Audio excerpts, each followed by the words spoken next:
All right, shalom, shalom. First and foremost, I want to give all praises, all honor, and glory to Yahweh, Bahashem, Yahweh Shai, Bahashem, Rakah Kodash. Double honors be to the apostles and elder bishops of Great Millstone. Peace and salutation to the elders and Akim GMS, and men that are like them, that is pushing his word with truth and sincerity. Shalom to the hope elect. I'm going to go into a quick lesson here, all through the spirit and power of Yahweh, Bahashem, Shai, of course. And this is going to be simply entitled, Battle Wounds are meant to keep you humble. All right. Now, what I simply mean by that is we're gonna get a quick definition of battle wounds. It's gonna be like a modern day term, but we can apply it to the scriptures. All right, because as you know, we go through a lot in this truth. We sacrifice a lot, we give up a lot, and Lord's will we endure through a lot. Starting with our apostles, elder bishops, GMS, and of course through the Rakah Kodash, through the spirit of Papa Yahweh Shai. It's a requirement as men of the Lord to go through these things. Now along this route, you're gonna go through what you call battle wounds, all right? Or I like to call battle wounds, all right? I would like to assimilate everything to the military.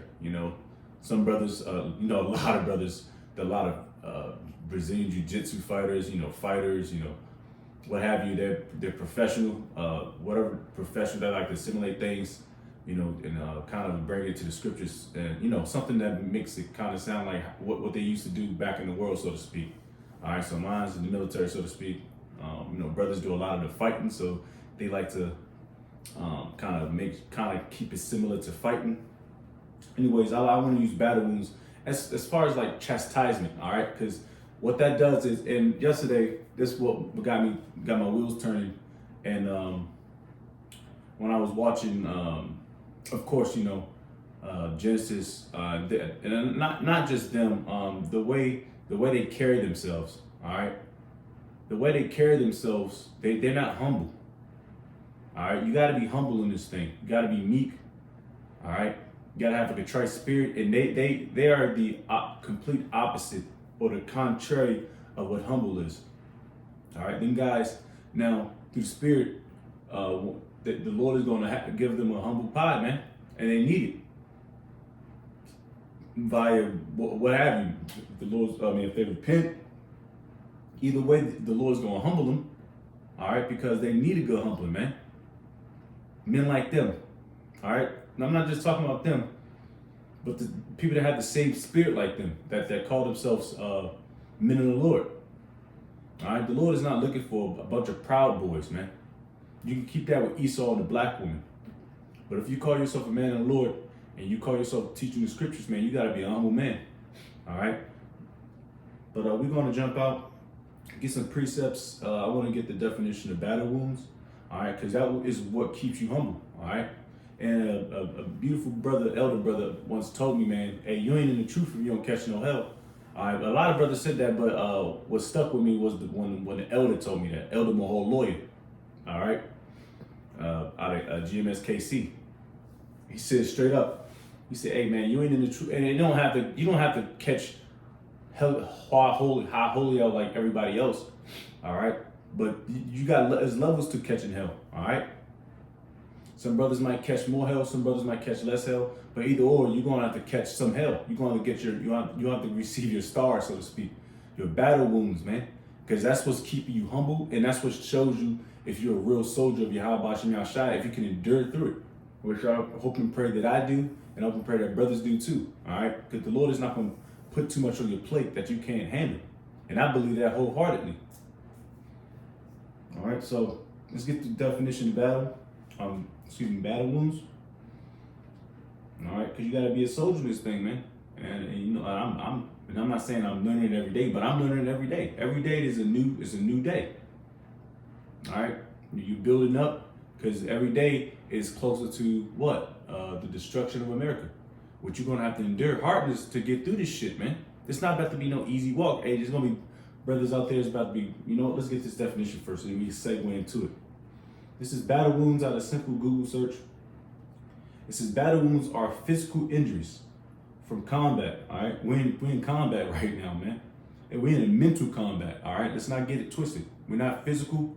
Not getting physical. The Lord did not tell us to get physical unless we have to defend ourselves. Right now, we are spiritual we are in spiritual warfare, man. All right, we're not Esau. All right, so I can kind of well, I'll just read through it because, like I said, this goes into modern combat. All right, it says like gunshot, shrapnel, fractures, burns, blasts, concussions, often heavily contaminated and complex, leading to severe infection risks alongside profound psychological trauma, PTSD, and invisible wounds. That's the one. That's what I can really push to. Invisible wounds from stress, all requiring aggressive, specialized care and impacting mental health long term. All right. So that, like I said, this goes into, of course, your actual trauma that you see on the battlefield. But I'm using this as far as being in the truth, being a man of the Lord. All right, because you got to be a crazy motherfucker to do what we do. All right, day in and day out, week in and week out, to prophesy the downfall and destruction behind enemy lines and speaking the truth through the sincerity of Yahweh Shem Yahshua without wavering, doctrine, without kicking back, without falling back and retreating. You gotta be a crazy motherfucker. And guess what? We are. We're psychotic, so to speak. People will look at us and like, yo, what the fuck is these people do, dog? There's nobody out here. It's 15 degrees. It's snowing, but nobody's out here to receive. Yes, there is. We got an audience. Our audience is Yahweh Shem Yahshua and the heavenly host, and whoever wants to receive it. Like I said, we're still going live, and these videos, these epistles, these modern day epistles are still going out. Somebody's going to eat off this, man. If not, who cares? We did our job.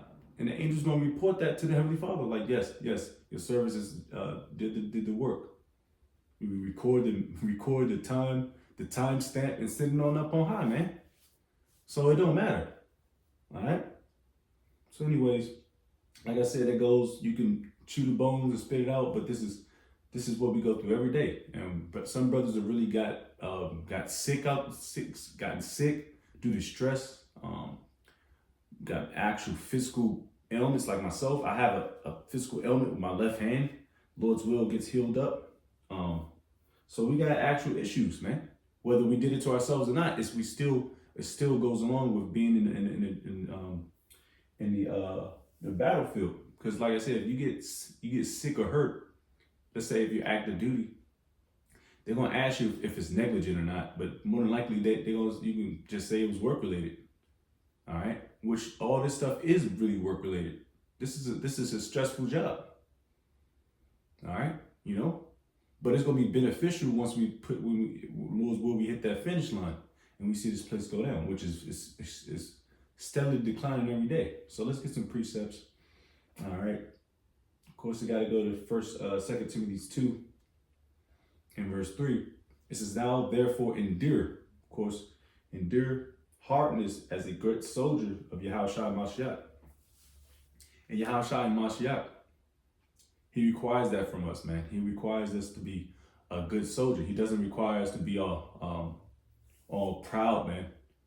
Like I said, this is the reason why I thought about doing this lesson. I looked at my left hand, like, God damn. It's my dominant hand, but it's all good. Lord's will, I'll get it back. I'm gonna get my strength back. And I'm looking at I was watching or finished watching Elder Karatazad's video out of Baltimore, the head out of Baltimore. He was doing something when he was talking about the niggas catching putting their tails between their legs and reinventing them. What the fuck happened in Genesis? What was the point of the whole thing about Genesis? All right, Genesis, the beginning. That means you're like kind of starting over from where you came out of Sakari. Now you want to reinvent the wheel. Like, you niggas are just out of there, but they are just proud, man. So that the Lord requires battle wounds. Battle wounds will keep you humble, man. If you ain't got no battle wounds, then your ass is scot-free. You ain't walking through the finish line. You ain't limping. You ain't got an eye patch on. You know what I mean? You ain't got no pressure wound on your arm. I mean, it stops and bleeding. Yeah, I mean this figuratively, of course, but it could be physically too. You know what I mean? Then you what are you doing, man? That means you ain't really sacrificing nothing, man. I'm not saying somebody, some people might enter in the joint, probably unscathed a little bit. Man, you gotta brush your shoulders off. You know what I mean? But for the most part, if you're getting busy, man, you're gonna have some battle wounds, and that's what keeps you humble and keeps you in line, man. All right, so let's get some more. Not meant to be a long lesson, man. And you know, I might have to get into the Hebrews, the 10th chapter too, because a lot of chastisement keep your ass in line too. That's really, really what it should be. You know, chastisement would keep you humble. But you know, I kind of trying to jazz it up with the battle wound thing situation, but you get the point. All right. Let me see. 2.5. Stay there. I might go to the gym before that. 2 Timothy chapter 4, verse 5. It says, but watch thou in all things. It says, endure afflictions. All right. Do the work of an evangelist. Make full proof of thy ministry. All right. So it says, endure afflictions. Are we going to be afflicted, man? Constantly. And it's going to get worse. All right. This is to separate the weak, the strong from the weak, man. All right. It's still a weeding out process, and Lord's will, like I said, I hope and pray. Like I said, myself, strong, like-minded brothers, sincere brothers, man. We continue to fight, man, and push through these afflictions. All right, because at the end of the day, this is what's supposed to happen. But if you keep yourself proud and everything's all you living like the Cosbys and shit. You know, you got like the Huxtables and shit. One big happy Israelite family. 9 times out of 10, you ain't gonna make it because your mindset is not there. That's why the Lord, Yahushua calls you to be a soldier. Soldier pretty much means to be solitude, man, by yourself sometimes, man. All right? Because like you gotta walk across that path yourself, man. Like graduation, like a like a high school graduation, you walk across that stage by yourself, you know? But we can get one more out of there.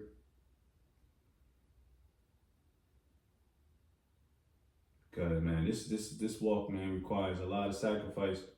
And, you know, you can see brothers, man, you know, you got the smile on you, got your smile on your face, but in the inside, man, you're like, man, I can't wait for this place to go down, man. Every day you gotta worry about something new. But if we got Yahweh Shem Shai, man, really can't nothing fail us, man. Especially when you got that truth and that faith, man. Real talk, bro. You're sincere and you're humble and you try to be as humble as possible, you know. And then you continue to try to push His word with truth and sincerity, man. Lord, and nothing can stop you, man. You know, hell, not even yourself. But you got that pride thing is what kills a lot of people, man. All right, let's go to just Hebrews 10th chapter. All right, I'm not gonna make this too much long because I don't want to keep making these longer videos. If it goes over 20 minutes, it takes like a day and a half for my videos to upload on my personal page, and that shit's kind of annoying. All right, but we got to get the yin with the yang, so to speak. Let's get this real quick and hit the point, close out. Let's get a pride. Yeah, let's get a pride precept. Cause you gotta hit that. Right. It's a scary thing to be proudful, man. What the fuck you proudful for? What are you proud for? It's nothing to be prideful about, man. It don't matter if what you live in large, sitting pretty, man. That shit can be taken away from you today. But a gust of wind, a quick little fuse fire, electrical fire, you know, losing your job. That's why this place is so temporary. That's why, you know, because it's not permanent here. All right. You can't store up your riches here because nothing's permanent here. All right. It's not meant to be permanent here. You're not meant to be kicking your feet back 24/7. All right. We still live behind enemy's lines, man. All right. Here we go. Let me sign one real quick.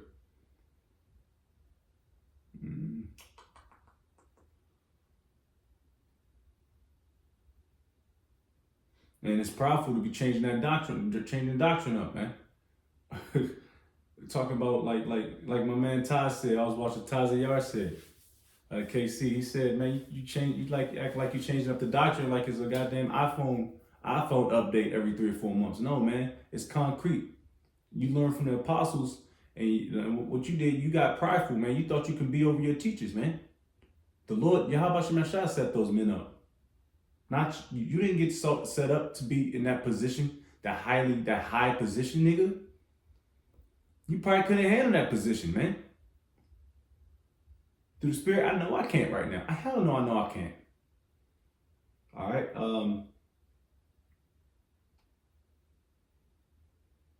Let me see.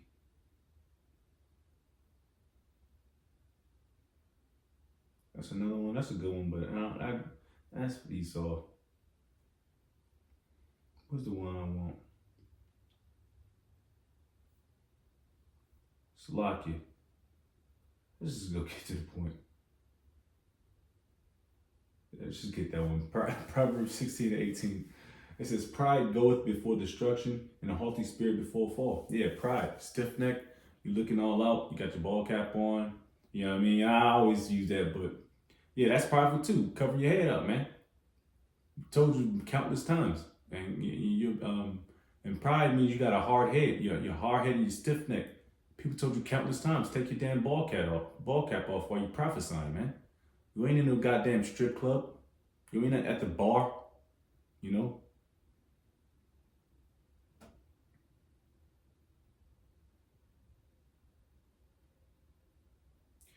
This is a good one too. Ecclesiasticus 10:21. The fear of the Lord goeth before the obtaining of authority, but roughness and pride is the losing thereof. Hey man, you niggas are too prideful, man. So you gonna lose this battle, man. All right. It's all about fearing, and you guys pretty much don't fear. You don't fear Yahweh Shemashah if you're not humble. All right. All right, if you have pride, you don't fear the Lord. All right, that's like being an oxymoron. So therefore, you're gonna lose it, man. But let's get this last couple precepts, hit the point, and move on, man. Because you can't, man. I'm not gonna say that. I'm not saying it personally, but you have to get chastisement, man. Because that's what keeps you humble and in order and in line.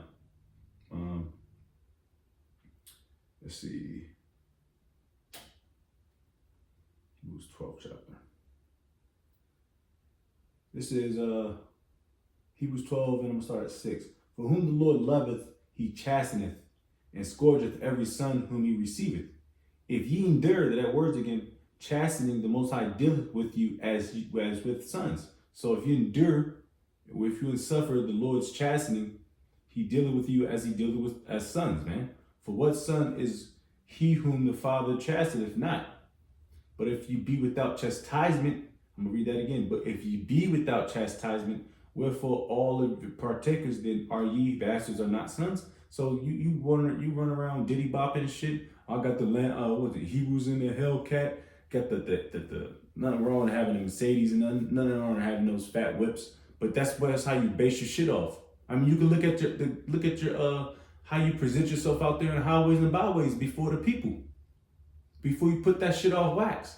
You niggas look like, it sound like one of these older grandmothers, man. The old school grandmothers, not these new school 48-year-old hoe-ass grandmothers. I'm talking about the old school strict grandmothers. These hoodlums. You niggas look like hoodlums. Before the eyes of the Lord. Before you send those epistles out, you gotta check yourself, man. Take your fucking ball caps on, put on your garment. Put yourself in a holier way.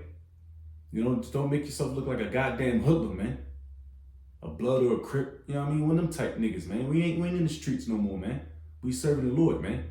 Which is way more important than trying to look like a nigga, man. All right? It says that, but if ye be without chastisement, wherefore well all are partakers, then are ye bastards and not sons? All right? We can read verse 9 and continue. Well, I've 10 at 10 close out. It says, furthermore, we have had fathers of our flesh which corrected us. Yep, our fleshly fathers. And we gave them reverence. Yep, we feared our fathers on you should. Shall we not much rather be in subjection unto the Father of spirits and live? Yeah, because I fear my father now. And I'm 30 something years old. My father's twice my age. But guess what? I still, and he's not in his best condition. He's 60 something years old. I'm you know what I mean? I could overtake my father. But will I on earth? You got me fucked up. No. You got me fucked all the way up. No. No. I would never ever disrespect my father. That's the problem with you niggas now. You don't for first and foremost, you don't fear Yahweh Shemel Shai. If you fear Yahweh Shemel Shai, you wouldn't disrespect your father or your mother. All right? I don't give a fuck how old my father is. I would never disrespect him. You know, I don't like using so-called cuss words in front of his face, man. Let alone put my hands on him or something, you know? That's bullshit. It says, for they verily for a few days chastened us after their own pleasure, but he for our profit that we might be partakers of his holiness, man. All right, and I can keep going, but that was the point pretty much there, man. So like I said, I just want to jazz it up real quick, but a good chastening from the Heavenly Father will keep you humble, all right? You know, it shows you with some good battle wounds, man. Battle wounds will keep your ass humble, man. So to give praise to Yahweh Shemel Shai could be much more worse. Like I said, it could be much more worse for my situation. You know what I mean? But for a lot of brothers' situation, it could be much, much worse. All right, so with that, I'm going to give all praise, all honor, glory to Yahweh, Bahashem, Yahweh Shai, Bahashem, Kakadash. Double honors be to the apostles and elder bishops, the great millstone. Peace and citation to the elders and Akim of GMS. And men that are like him, that is push the word of truth and sincerity. Shalom to the elect, Shalom, Lord's will be endure.